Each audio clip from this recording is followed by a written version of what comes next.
Un turista latinoamericano ha reconocido el valor de invertir en productos para así sigue atraer visitantes. Pero el Ministerio de Infraestructura hace una inspección y el proyecto más importante que está desarrollando en el centro de la ciudad. Humberto Antico, a Papia Cuní. El turista está comparando su experiencia de otro sitio con lo que él mira aquí en Aruba. Teníamos una incertidumbre cuando veníamos para Aruba porque no lo conocíamos y si en realidad lo conocíamos con anterioridad, en cambio 10 días podíamos estar 20 días o un mes. Yo te digo más, me quedaría a vivir. Me encantó hablar con el primer ministro de Infraestructura de la ciudad de Aruba. Me parece importante las obras que están realizando.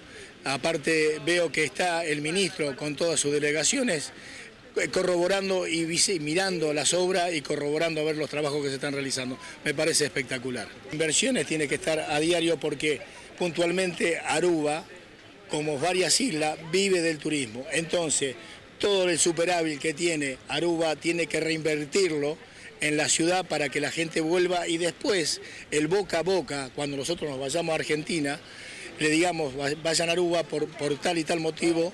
Entonces se ve esos trabajos, se ve que la reinversión de los ingresos de Aruba se vuelca en la ciudad.